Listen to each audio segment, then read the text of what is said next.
Okay, this Maamar is Hasam Nafsheinu בחיים that the Rabbi gave out for, it said on Shabbos Parshas Keirach Gimel Tammuz in Tafshin Chai, and gave out as a Mugadik Maamar for Tafshin Mem Tes for Gimel Tammuz. Hasam Nafsheinu בחיים lenos lamet ragleinu. The pasuk says that Ibishter placed our souls in life and didn't allow our feet to falter. So Friedrich Rebbe explains in his Maamar of this Dibra Maschel for the Chagagul of Yud Beis Tammuz, Shascholas Agula is the Gimel Tammuz, that the beginning of the Gula of Yud Beis Tammuz was on Gimel Tammuz when the Friedrich Rebbe was released from prison and sent to Kastrama. The Chaim Shebahem Sam Nafsheinu Him Chaim Nalim Yeser Mechaya Nefesh Mitzad Atzma. That when it says Hasam Nafsheinu Bachaim, who placed our souls in life, what are we talking about? The nefesh itself, by nature, the soul is alive. But then the Eibishter places the soul in life. That means a higher life than the natural life that the soul has on its own. Why is this the Chaim that's Bahem Sam Nafsheinu higher than the natural life of the nefesh? Because the life of the soul that it has naturally by nature of being a soul which is alive, that's the limited chayis. Because even though the nature of a soul is inherently alive, and that chayis, since it's chay ba'etzem, it's essentially alive. That means it's higher than just an expression of life that gives life to the body, which could start and could stop. It's higher not only of the individual chayis that's given to a specific life, to a specific soul, but even in the chayis haklali, than the general life that the nefesh has. But nonetheless, even though it's chay ba'etzem mikol makim, nonetheless, even though it's essentially alive, even since the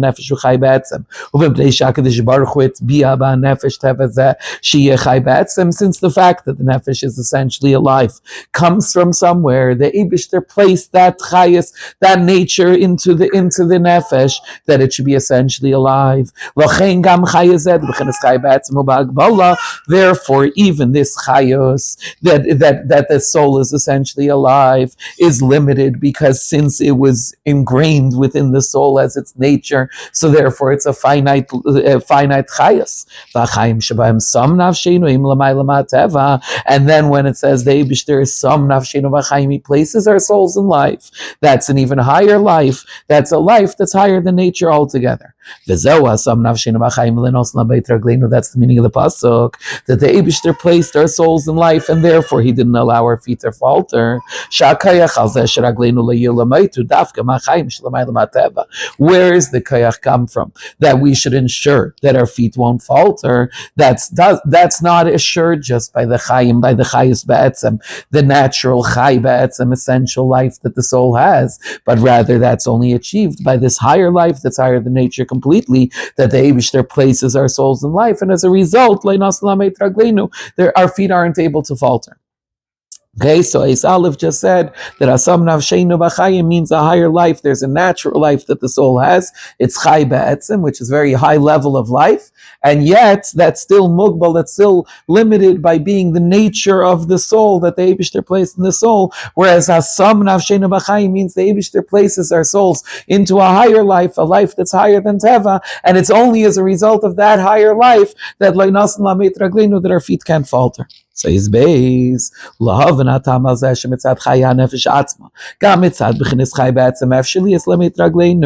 so fine, we made a statement of fact, right? That the natural essential life of the soul is not enough to keep our feet from faltering, but the Hasam Nafsheinu B'Chayim will be enough to ensure that. Why is that? Why is the natural chayis, the life of our souls, not enough to ensure that our feet won't falter? And the ability of Layela Meit Ragleinu comes only from the higher life that's higher than Teva.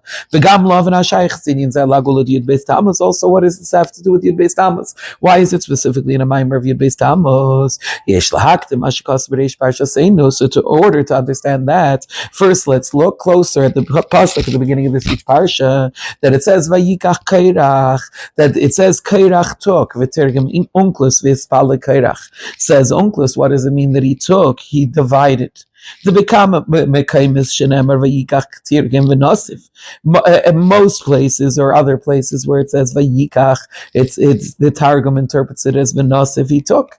But over here, v'kan tirgim v'espalik, here he translates the word vayikach not as he took, but he divided.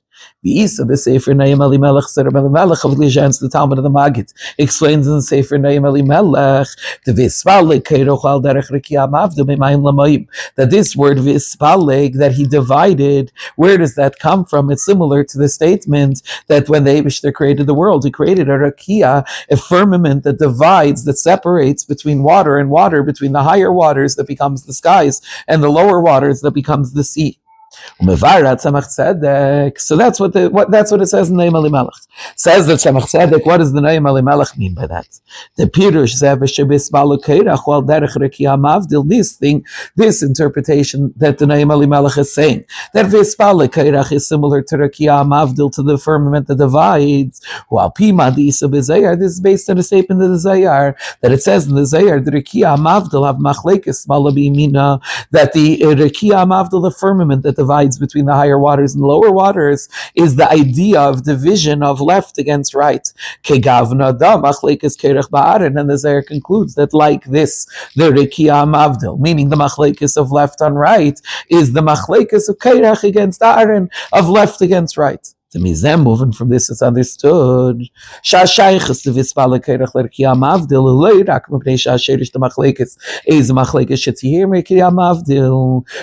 that statement of the Nayim Elimelech and the Tzemach Tzedek explaining him, we would have thought that when without the explanation of the Tzemach Tzedek and based on the Zayar, we would have thought that what does the Nayim Elimelech mean? That Vispal Keirach is like Rekia Mavdil. That generally Machlekes relates to Rekia Mavdil. The source of machlekes, of division, is from the first division that's mentioned in the Torah, which is the Rekia, the firmament that divides between the higher waters and the lower waters. Kedis of a medrash, like we see in the medrash, that this relates to, this is the source of machlekes in general, because it says that Lama Inksiv B'Sheni Kitev. Why doesn't it say, it says Kitev by each of the 6 days of creation? Why doesn't it say it except for one? Why doesn't it say it by Monday? Shabbat Nivras Machlekes, because it's the day that Machlekes was created. Shenemar, as it says in the Pasuk, there'll be a divider between the waters and the waters, between the higher waters and the lower waters. So that would be the simple interpretation of the Nayim Elimelech, that the idea of Vispal Keirach, the idea of machlekes in general, relates to the idea of Rekia Mavdil, the original machlekes. But Ella, when the Tzemach Tzedek comes along and says that this has to do with what the Zayar says, that Rekia Mavdil is machlekes of left against right, which is the idea of Rekia Mavdil, which is the machlekes of Keirach against Aaron. If that's the case, then it's Ella Shagam machlekes ubefrat, then it means that this specific machlekes, specifically machlekes Keirach ba'Aaron, the machlekes of Keirach against Aaron, he dugmas v'sharshahi ha-machlekes Rekia Mavdil, is similar to that original machlekes. The root of it is in that original machlekes of Rekia Mavdil, beyond the fact the machlekes in general relates to Rekia Mavdil, specifically the machlekes of Keirach against Aaron relates to Rekia Mavdil. The kamosh ha-machlekes to Rekia Mavdil, machlekes malabi mina, just like the fight of Rekia Mavdil is the machlekes, is the fight of left against right. Al derech zi machlekes Keirach ba'Aaron, similar is machlekes of Keirach against Aaron, that over there also it's specifically the machlekes of left against right. To Aaron ubekava chesed, you mean because Aaron is in the side of chesed, of the right. V'Keirach shaya levi ha'im b'chinas gvura smel. Keirach is a Levi, which is gvura, and therefore he's from the left, he's from smel, and the smel is fighting against the yamin, meaning Keirach is fighting against Aaron, is the same machlekes of Rekia Mavdil, of left against right. The Yesh Lahaisif, says the Rabbi, you could add the Shnei Inyanim Elu Shebei Vispal Keirach. These two levels of Vispal Keirach, one is that it's machlekes, the general idea of machlekes, which relates to Rekia Mavdil. V'zeh shechalak al Aaron, and specifically that Keirach, who is a Levi, is Gvura, is fighting against Aaron, who's Chesed. Shayachim zelazeh, or actually relate one to another. Why? What's the connection of Keirach's machlekes specifically to the general theme of machlekes?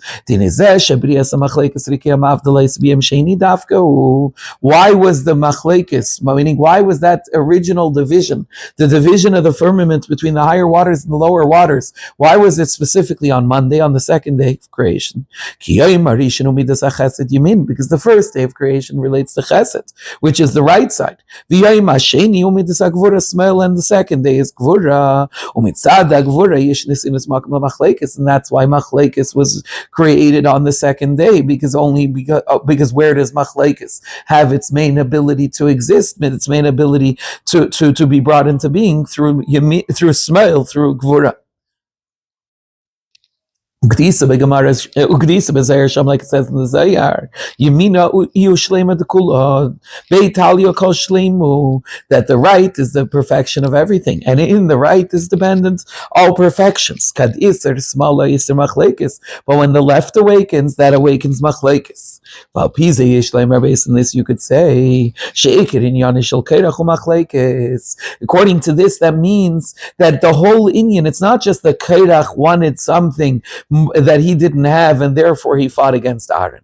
But rather, the whole union of Kairach is Gvura, which is smell, which is the left, and which is the source of Machlekes. So the whole idea of Kairach is really Machlekes. As we understand also from what Chazal tell us,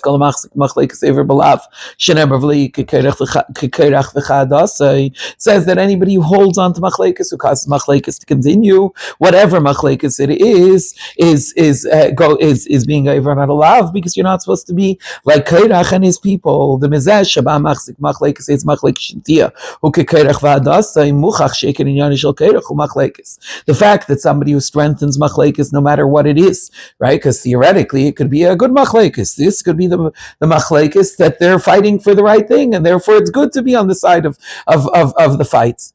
That's not what it says. It says anybody that strengthens machlekes, no matter what the machlekes is being like Kairach. That means that it's not just that if you happen to be the opinion of Kairach versus the opinion of Aaron, then you're like Kairach v'chadasei, but rather even if you're the Aaron in this fight, the machlekes is Kairach, not the specific opinion is Kairach.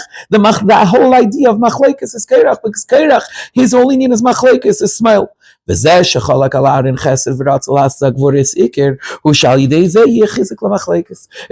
that, the fact that he was fighting against Aaron, it's not that he was fighting against Aaron because he wanted to be stronger. He was fighting against Aaron because he believed that fighting is a good thing. He wanted machlekes because he's from the left, he's from Gvura, and therefore he doesn't want chesed. He wants there to be Gvura. So he wants there to be a machlekes. Not that he wants to be the kain, he wants there to be a machlekes. But the Rebbe says, 1 second, that raises a whole new bunch of questions. If you're saying that the machlekes of left against right isn't that left should be stronger than right, it's that left wants there to be a fight, it wants there to be a machlekes. If that's the case, you have to understand. We know that Kairach, it says, was very smart. It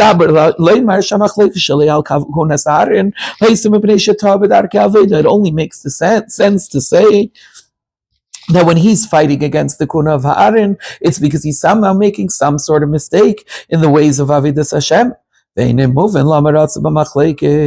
If that's the case, if we think that he wants Gvura versus Chesed, maybe he thinks that the path of Gvura and Avidas Hashem is a better path than the path of Chesed. But now we're not saying that he wants Gvura more than Chesed. He wants the machlekes. Gvura is that it wants the machlekes against Aaron. But that's not a way of Avidas Hashem. How could he think that that's what Hashem wants? How could he think that that's better than Aaron HaKayin? The fact that he fights against Aaron in the first place, that you could explain. Kairach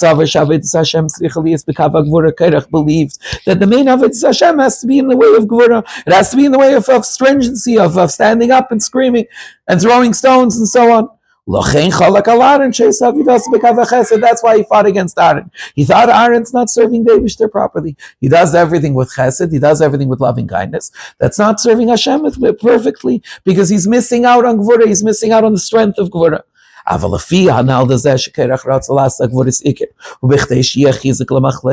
now we said that it's not just that he believed that his path is better than the path of Aaron. He wanted machlekes itself to have a kiyum. So if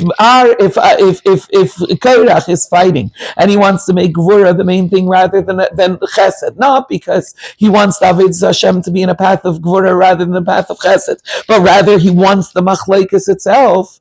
Ain't it moving? If that's the case, then we don't understand. Korach was smart. How could Korach possibly think that machlekes itself is a purpose? That machlekes itself is a path in Avodas Hashem, not just that through machlekes he'll somehow achieve that a better path will be held onto, but rather that the machlekes itself is a path. How could he have thought that? וגם צריך להבין מה שמתרגם ויספל קרח, זה יספל על דרך רקיע מבדיל. Also you have to understand further that we said before that the Targum explains ויספל קרח, that Korach divided. And the name Elimelech said that what does that mean? That ויספל is similar to the concept of רקיע מבדיל. Why does the Targum have to say Vispalik Korach? So that we'll say that Korach wanted Machlekes, we'll say that it's like Rekiah Mavdil. We don't need that to say that Korach's like Rekiah Mavdil. Why? Because the name of Korach himself already hints to the Rekiah Mavdil. Like the Tzemach Tzedek says on the pasuk,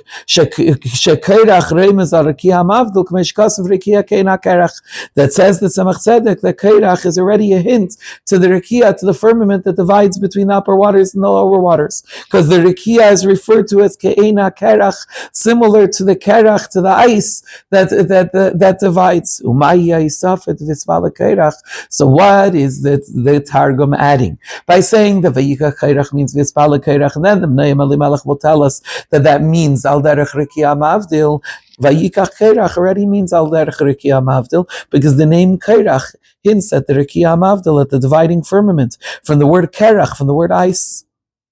Okay, so Eis Beis went on to say that to understand about how it means that Hasam Nafsheinu Baxayim is higher than the life of the life of the soul that's there naturally, which is why only through Hasam Nafsheinu Baxayim will we reach V'leinos Lamet Ragleinu. And he says, in order to understand that, we have to look at what it says at the beginning of the Sweet Parsha, Vayikach Korach, that the Targum says Vispala Korach, the name of the Melech says that's Rekiah Mavdil. The Tzemach Tzedek explains that what does that mean, that the machlekes of Korach against Aaron is the machlekes of left against right. That based on that, he said that it's not just that Aaron wants the smile, he wants the gvura to win over chesed, but he wants machlekes itself, because the source of machlekes is in Gvura. But if that's the case, then the Rabbi asks, so what's going on? How could it be that a Korach who's so smart thinks that machlekes is a path in Avodas Hashem? And furthermore, what is the Noam Elimelech adding by saying Vispale Korach relates to the Rekiah Mavdil? That's hinted at in the name of Korach himself. We didn't need anything else. So we'll understand this by first mentioning what's known. We keep referring to the firmament that divides between the upper waters and the lower waters. So it's explained like this: the Mayim refers to pleasure. Water is the source of all types of pleasures. Says the Rebbe, that's what does that mean? That it's considered tainug, that mayim, water, is considered pleasure, because if it wasn't pleasure, then it wouldn't be able to be the source of all kinds of pleasure. Since water is what leads to the ability to grow of all the different types of pleasures, that means that the idea of pleasure is contained within water also. If that's the case, what does it mean that there's a firmament that divides between the lower waters and the higher waters? That's the division through which that separation is able to take place.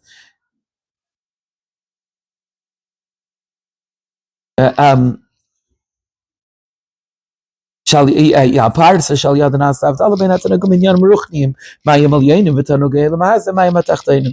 the parsa, it's the divider through which there becomes the separation between spiritual pleasures, which is the higher waters, and physical pleasures, which is the lower waters. What does it mean that there's a firmament that divides between the two?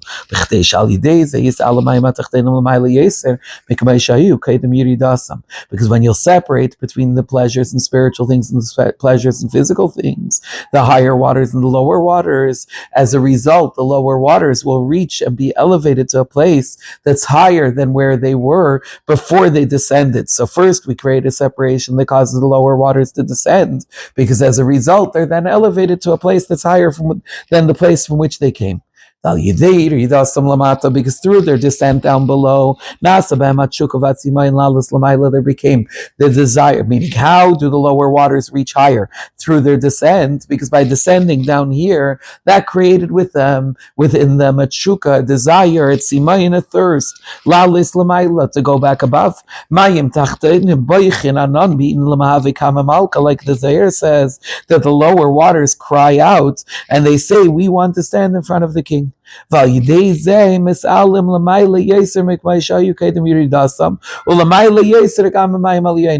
through that desire that the lower waters have, that they want to go up and stand in front of the king, that creates within them an even a greater elevation than they had before, than they were previously, and even a greater elevation than the higher waters, than the waters that never descended in the first place. Right?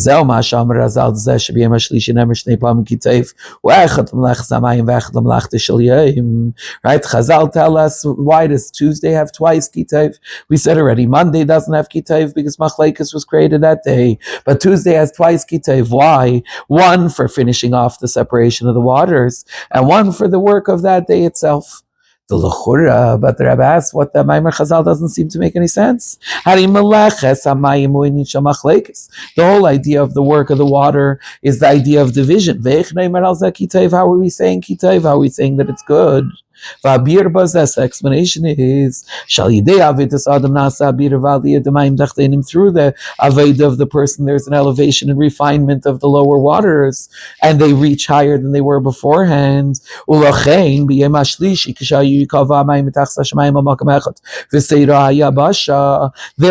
on the second day, when machlekes is created, we can't say kitayv. But on the third day, we say kitayv. The Eibishter says kitayv even on that melechas hamayim. Why? Because once the waters are divided and there's achieved what happens on the third day, which is that the waters gather from under the heavens to one place and the dry land is seen. What is dry land? Dry land reflects the person's place where the avodah is being accomplished, which is becoming a place that's settled. If that's the case, as a result, once that happens, then that also brings about the perfection of the work of the water that was done on the second day as well. Through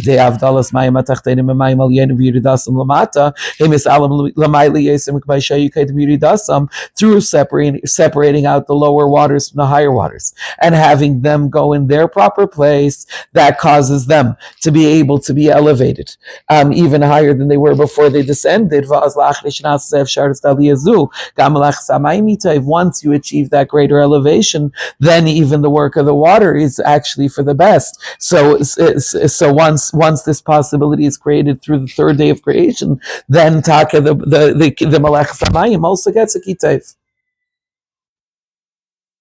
So B'Kitzer in Eis Gimel it said that the idea of higher waters and lower waters is spiritual pleasures, lower waters is the physical pleasures. The Rekia Hamavdil is the parsa, this curtain that divides between the pleasures and spiritual things and the pleasures and physical things. But the point is that as a result, the lower waters actually are elevated to a higher level than they were before the Yerida. How? Because there's created a desire and a will that on Bachaim that it says the lower waters cry and they say Anam we want to be in front of the king. So he's Dalid. And as a result, they're elevated to an even higher place than they were before they descended, as is seen from the fact that after the third day, then there's able to be said kitayv even on the work of the second day, which was machlekes. If that's the case, says the Rebbe Nais Dalit, we can understand why Kairach wanted machlekes. We said before, how could he think that machlekes is a path in Avodas Hashem? כי קרח חשב שהכוונה בזה שמים תחתינו בנבדל המים עליינים וירדו למטו בשביל המיילה שיש בתענוג מגשמי מעצמם. Kairach thought that the reason, the intent in splitting the higher letters from the lower letters, the higher water from the lower water, is for the sake of the elevation that will happen to the physical waters themselves, the physical pleasures themselves. Because because the root of Gashmias is higher than the root of Ruchnias. Like the Alter Rebbe explains in Terer,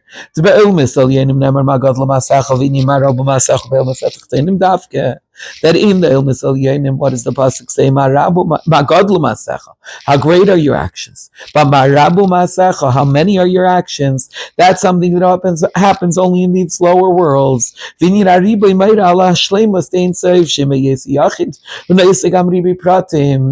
fact that we're saying marabu masecha, that there's many, is showing on the perfection of Ein Seif, that even though he's a yachid, he's one and only, Hashem Echad, nonetheless, he's able to handle a ribi pratim, he's able to handle many, many different details at the same time. That's why Kairach wanted that the Gvuris should be the main thing. Why? This, that the lower waters represent they're crying and demanding that they want to stand in front of the king. But why does that happen? Why do they want to stand in front of the king? Because they want what Chesed has. They recognize that the Giluyim, the revelations, the Chesed, that Kava Yamin is greater. And since mainly those revelations happen in the higher spiritual worlds, that's why the lower waters, since they don't have Giluyim, they want to leave it behind. They don't want that. They don't want to stay in a world with no Giluyim. They'd rather have Giluyim and leave their Metzias completely and go above so that they could go back to having Giluyim. They shouldn't have to sit in the desert for 40 years. She is galabem sherish agashmis. But as we'll see later, what was Kairach's mistake? Kairach's mistake is, yes, he also lets the Meraglim go in. Kairach, what is Kairach's mistake? Kairach also wants the lower waters because he believes that they're higher. But the problem is that he thinks that the lowly is the kavanah itself, that the purpose is for the lowly thing. She is galabem sherish agashmis, to reveal the root of gashmis within the physical world, within the tanugim gashmim. On the contrary,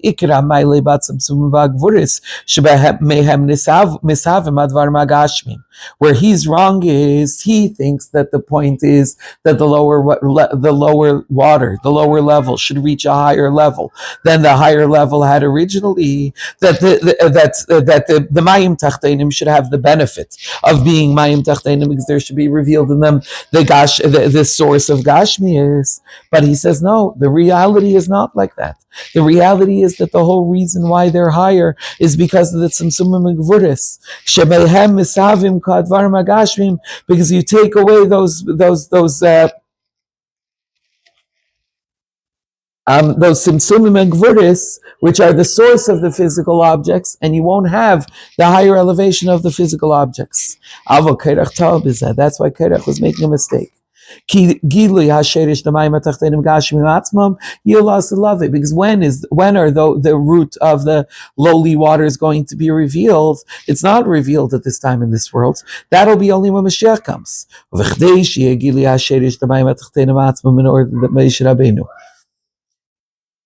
Should be able to reveal the source of the mayim tachtenim, of the lowly waters, right? Which Kairach wants the Maila of the lowly waters, that they have their source is higher than the source of the higher waters. But in order to reveal within them that source of the lowly waters, that's from a higher place, first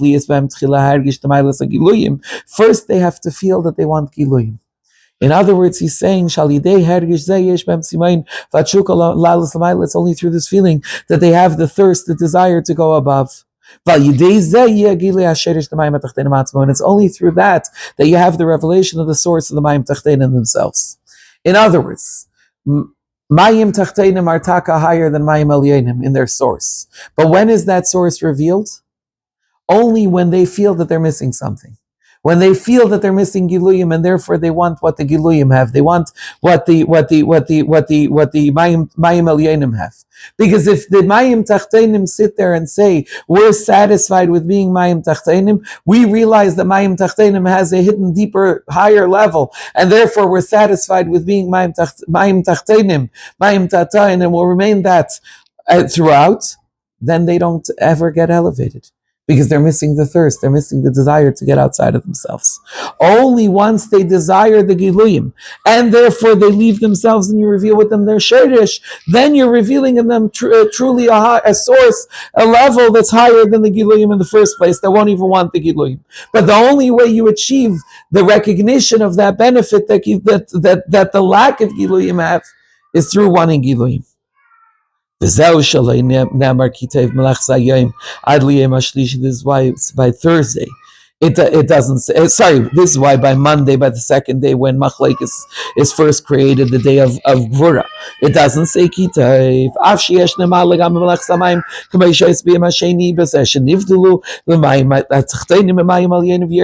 We just finished saying that really even before Yom HaShlishi, in the Yom HaSheni itself, there's already a division between the higher waters and the lower waters. And if that's the case, seemingly there's already a benefit to the lowly over the higher. He says, no. It can't say Kitayv on the second day when they're first divided, because that's not yet something higher. That's dividing the Mayim Tachteinim from the Mayim Elyonim, and they're descending. Because when will it be revealed how really the lack of Giluyim is an even higher expression than the Giluyim, and therefore really the lowly waters are achieving a purpose that the higher waters can't achieve? That will be only lost at love after Mashiach comes. But now, the whole reason why the higher waters go down below is so that they should elevate, they should go back above and elevate the person also with them back above. And that could only achieved not on the second day, which is the day Machlekes was created, and therefore the day that doesn't yet feel, that feels only what's lacking in the Mayim Tachteinim and not the benefit of them. But as a result of that feeling of lack, that will enable the revelation of the Sherish of Chesed and the Tzimtzum, which is the Sherish of Gvura. Because the advantage of the Tzimtzum itself will be revealed, not will be expressed only lost love only after Mashiach comes, and therefore the purpose of the Tzimtzum now is never for the Tzimtzum its sake, even if Tzimtzum itself may actually represent a higher level. Nonetheless, the intent is in the Tzimtzum the way it is now. And the intent of the Tzimtzum the way it is now is for the sake of the greater Gili that will be allowed, and that's Nisgala only on the third day.